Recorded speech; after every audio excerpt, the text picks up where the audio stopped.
Non, on va prendre le Père Gbet. Bon, alors, merci beaucoup d'être venu à ce cours. Merci à nos auditeurs qui nous suivent sur YouTube.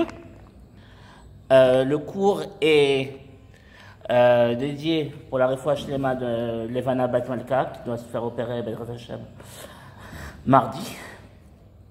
Et pour la Refoua Shlema des blessés, des blessés du Sud, qui sont en train de souffrir, et pour le shalom dans le clan d'Israël et la sécurité du clan d'Israël. Ok.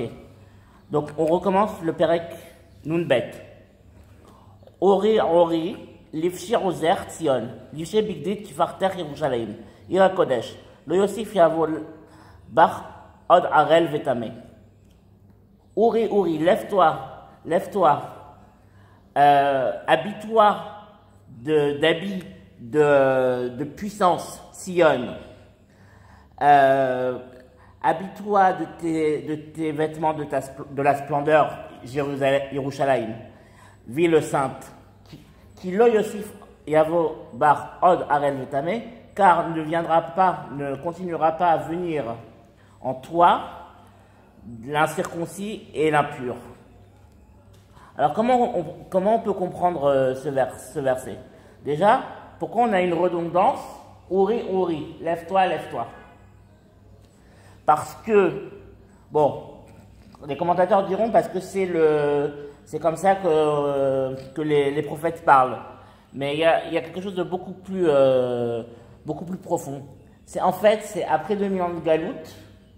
C'est pas seulement qu'on est physiquement anéanti et physiquement par terre et avili, on l'est aussi mentalement. Et donc on doit sortir autant de notre condition physique que de notre condition mentale. Les deux conditions. Alors c'est quoi cette puissance que Tzion, cette puissance que Tzion à laquelle Tzion doit s'habiller? C'est de revenir à la puissance politique et à la puissance militaire. Pendant 2000 ans, on n'avait pas le droit à la parole. On a été chassé, on a été amené à la mort sans se défendre. Maintenant, tout le but de la Géoula, c'est qu'on puisse avoir la parole, qu'on puisse s'exprimer parce qu'on a un message à donner. Et si, malheureusement, on a des ennemis qui se dressent, alors là, on doit user de grandeur et de force pour les chasser, pour les anéantir. C'est quoi ces habits de gloire? Alors, le père du Rav Kook, le Rav Zalman, nous dit la chose suivante. Rav Shlomo Zalman nous dit la chose suivante. Il nous dit, c'est quoi ces habits de gloire? C'est les exilés qui reviennent à Jérusalem et en Israël, qui reviennent pour reconstruire le pays et pour redonner de la gloire d'antan au pays. Ira Kodesh, Kilo Yosif Yavo Bar Od Arel Vetame. Alors ça, c'est une notion très importante. C'est que à la fin des temps, il n'y aura plus d'incirconcis ça veut dire que les nations du monde ne se dresseront plus contre Israël. Et ces nations du monde, en fait, ne seront plus incirconcis et impurs, c'est-à-dire il n'y aura plus, en fait, d'islam et de christianisme, mais il y aura une seule entité des nations, une seule nation qui sera décomposée en famille, qui servira à Kadosh Baruch Hu. Itna'arim afar, Prumishev Yerushalayim, Itpatri Mosret Savair Shivia Bat Tzion. Alors là, qu'est-ce qu'on nous dit? On nous dit lève-toi, Itna'arim afar, lève-toi de la poussière. Kumi, lève-toi, Shevi Yerushalayim. Alors, Shevi Yerushalayim, il y a deux façons de comprendre. Il y a Shevi, c'est-à-dire assis-toi, un ordre. c'est-à-dire assis-toi, repose-toi, reviens sur ta terre et repose-toi sur ta terre. Mais il y a aussi une autre façon de comprendre qui est la façon la plus simple, c'est Shevi Yerushalayim, c'est les captifs de Jérusalem. Ceux qui sont captifs, qui ont été pris en captivité et exilés par les Romains, ceux-là, ils doivent se lever pour revenir en Eretz Israël. On va dire, c'est aussi, là, c'est un signe de Kibbutz Galouyot, du rassemblement des exilés. Itvatri Motzre Savair Shivia Batzion. Alors là, le Navi, il va beaucoup plus loin et il reprend le terme de Shevi et il nous l'explique mieux. Il nous dit en fait, qu'est-ce qu'on doit faire? On doit ouvrir nos chaînes, les enlever, les découper, les déchirer, les chaînes qui nous entouraient notre cou quand on était exilé loin de Tzion. Et pourquoi? Qu'est-ce que ça veut dire les chaînes qui entourent notre cou? Le tsavar, c'est le cou. Mais derrière le cou, il y a la nuque. La nuque, c'est la jonction entre le cerveau et la moelle épinière. Et le cou, il y a la jugulaire, c'est-à-dire il y a la veine qui envoie le sang du cœur au cerveau. Et tout le but de la Géoula, c'est de délier les chaînes mentales et toutes les influences des nations qui nous retiennent et qui nous emprisonnent. Par exemple, on donne un exemple. Par exemple, si on nous attaque, d'après les nations, on ne doit pas riposter. Non, d'après la Torah, tu dois riposter. Ou par exemple, si quelqu'un vient t'attaquer, tu le tues avant qu'il t'atteigne. Abalor Gechash Kam le Orgo. Celui qui veut t'attaquer, tu le tues avant qu'il t'attaque. Et ça, c'est pas selon les conceptions des nations, c'est selon la conception de la Torah. Donc on doit reprendre toutes les conceptions de la Torah. Kicho Amar Hashem, Chinam Nimkartem, Velo Bekesef Tigaelu. Car, ainsi dit Hashem, vous avez été vendus pour rien, gratuitement, et vous ne serez pas rachetés avec de l'argent. Alors ici, il y a deux conceptions qui s'affrontent et qui sont très intéressantes. La première conception, c'est la conception des commentateurs qui nous disent qu'est-ce que ça veut dire on ne sera pas racheté avec de l'argent? On sera pas racheté avec de l'argent, mais on sera racheté avec la tchouva, avec le retour et les maasim tovim, et les bonnes actions. Et il y a une autre conception qui dit que ça veut dire vous ne serez pas racheté par l'argent, c'est-à-dire vous serez racheté par rien.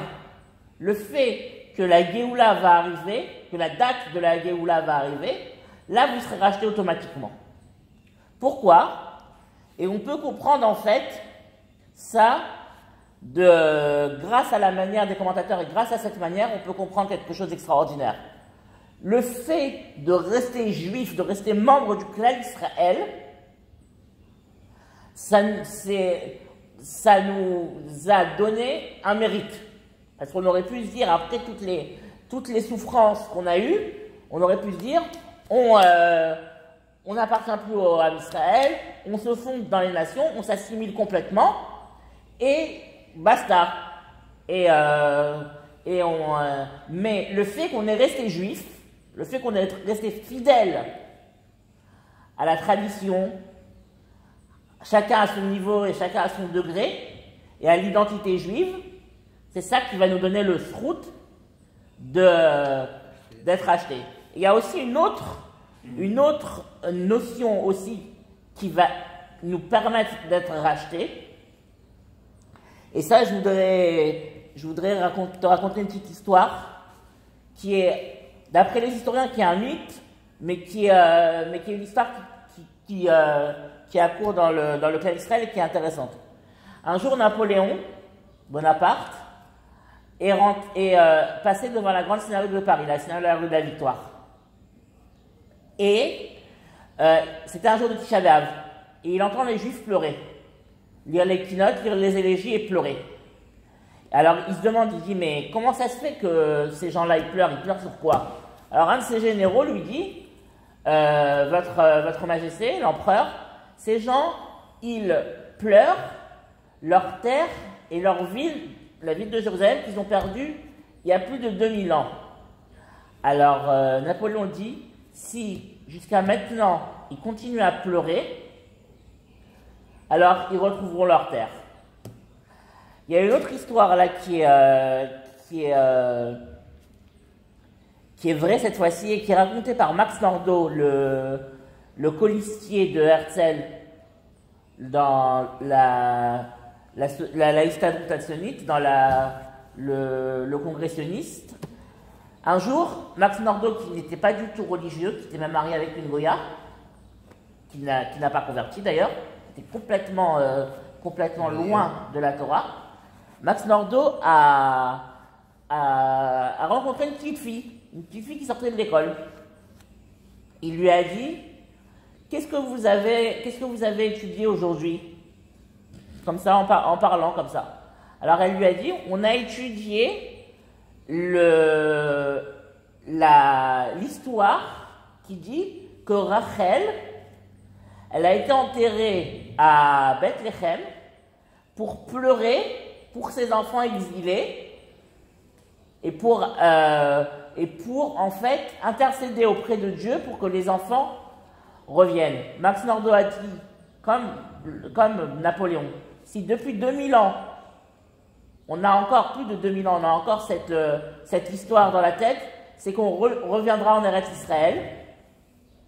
Et là, et c'est à partir de ce moment-là qu'il s'est mis dans l'idée sioniste avec Herzl. Parce qu'au départ, il n'était pas d'accord. Ok. Kichou Amar Adonai Elohim. Mitzrayim Yarad Ami Barishona. Lagour Sham. Ve'ashur Be'efes Ashako. Ok. Alors, qu'est-ce que nous dit le verset? Qu'est-ce que nous dit Shayahu là? Il nous dit en fait qu'au départ, le peuple juif, il est descendu en Égypte. Il est descendu en Égypte. Et là-bas, il a été torturé. Il a été torturé, il a été avili et il a été méprisé pour rien.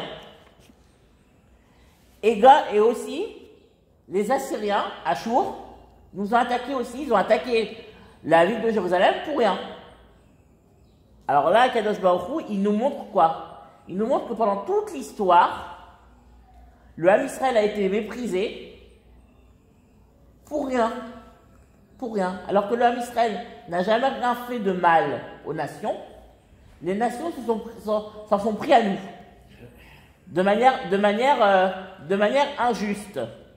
Et donc, ça, c'est une notion qui va peser dans la balance pour amener la Géoula, pour amener la délivrance finale. Parce que le fait qu'on a souffert pour rien, qu'on a souffert en tant qu'innocent, pour rien et en tant qu'innocent, là, ça va nous donner du mérite. Veata, et maintenant, Malifo Neuma Hashem, Kiluka Hamichinam, Moshlav Yehililu, Neuma Hashem et Amit Kolayom Shemi Noat. Alors, et maintenant, ça veut dire maintenant dans la galoute, dans l'exil, qu'est-ce que je fais là? Parole de l'Éternel. Car mon peuple a été pris en otage de manière gratuite. Leurs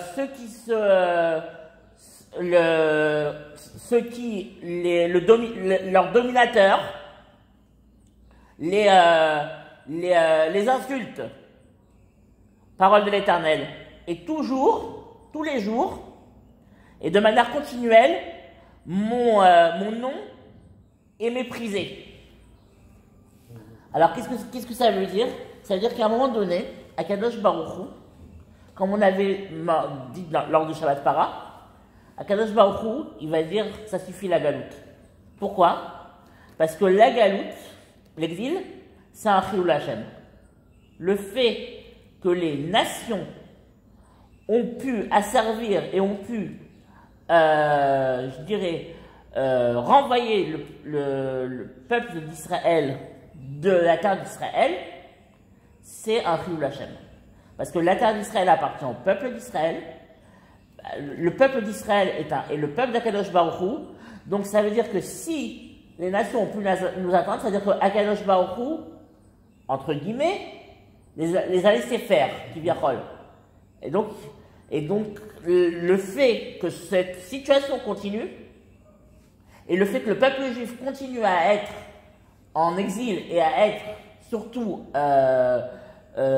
méprisé et battu et violenté partout dans le monde, ça c'est un chilul Hashem. C'est une profanation du nom divin. Lachen yadash ami shemi, lachen bayamahu kani hu amdaber hineni. Alors ce verset nous dit, ainsi, lachen, je jure que mon peuple connaît mon nom. Ainsi, ce jour-là, me voici celui qui parle, je suis là. Qu'est-ce que ça veut dire? C'est un verset assez troublant.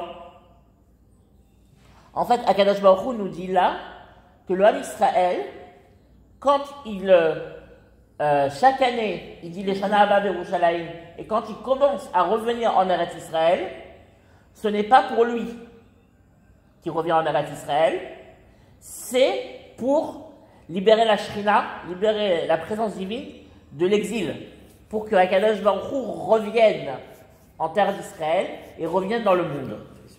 Et ça c'est important.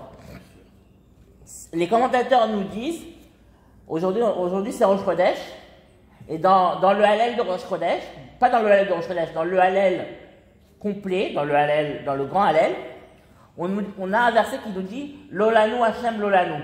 Non pour nous Hashem, non pour nous. Qu'est-ce que ça veut dire non pour nous? Ça veut dire que toute la Géoula, tout le processus de retour en Eretz Israël, il n'est pas pour nous, il est pour toi.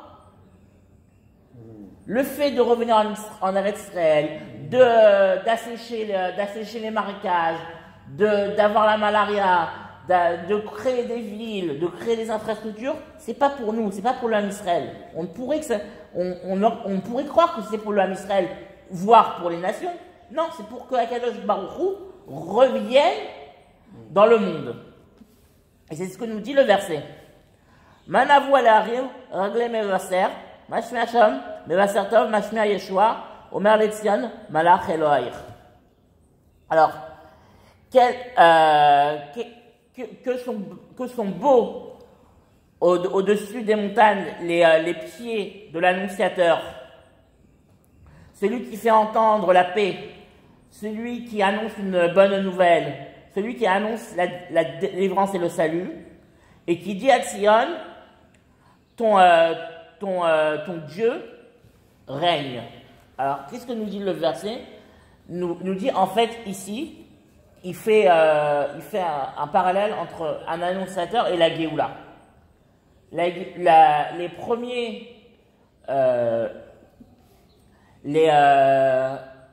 fait, il nous dit en fait, c'est-à-dire, il fait un parallèle, ça veut dire que les premières personnes qui vont venir en Eretz Israël, les premières aliotes, c'est ceux qui nous annoncent la Géoula. Ceux qui nous annoncent et qui nous préparent à la Géoula. Et donc, ces aliotes, même si elles ont, au départ, elles ont des motivations économiques, spirituelles et même sociologiques, parce qu'elles sont, ils sont dans l'Europe orientale, ils sont pourchassés, il y a des pogroms, donc ils veulent fuir les pogroms. Même ces motivations, en fait, toutes ces motivations, elles cachent le fait qu'ils viennent en Eretz Israël pas pour fuir les motivations, pas pour fuir ces choses-là, et pas pour ces motivations, en fait, dans leur fort intérieur, c'est pour la Géoula. Et c'est très beau. Qu'on appelle ça le prophète nous dit cet état-là, il est très beau. Et il nous dit en fait, qu'est-ce que vont dire ces aliotes, ces gens-là? Ils vont dire une seule chose, que Akadosh Baruch Hu règne dans le monde. Ine Malach Elohai. Ils vont montrer par leurs actions que Akadosh Baruch Hu règne dans le monde. On le voit, on va bientôt fêter Yom HaAtzmaut mercredi. On voit autour de nous, on le voit comment Akadosh Baruch Hu il règne. On a eu hier plus de 200 roquettes qui auraient pu avoir plus de victimes. Il y a eu des victimes, mais il y aurait pu en avoir plus. Il y aurait pu en avoir davantage. Et tout ça, c'est grâce à Akadosh Baruch Hu. Kol tzofaich nas'u kol, yachdav yiranenu ki ayn ba'in yir'u beshuv Hashem Tzion. La voix des prophètes s'est élevée. Tous les prophètes se sont élevés d'une même voix. Ils ont chanté, car dans un œil, on verra comment Akadosh Baruch Hu revient à Tzion. Alors qu'est-ce que ça veut dire? Ça veut dire ici, le verset nous dit qu'il y a beaucoup de prophètes, il y a beaucoup de rabbanim qui ont prophétisé et qui ont parlé du retour à Tzion et de la Géoula. Et on pourrait croire que toutes ces paroles, elles s'entrechoquent et elles se contredisent. En fait, non. C'est toutes les faces d'une même pièce. C'est les deux faces d'une même pièce. Toutes ces idées sont là pour nous annoncer la Géoula et pour nous donner le plus de détails de la Géoula. Et qu'est-ce que ça veut dire dans un œil verra qu'Akadosh Baruch Hu revient à Tzion? Le Rav Tzvi avait toujours l'habitude de dire que pour voir que Akadosh Baruch Hu revient à Tzion, il faut voir les événements depuis le regard d'Akadosh Baruch Hu. Parce qu'on a l'impression, de nos jours, que... Tu veux un stand-up? Non, c'est là. On a l'impression, de nos jours, que Akadosh Baruch Hu n'est pas là. On souffre tellement, on a tellement de guerres, on a tellement de misère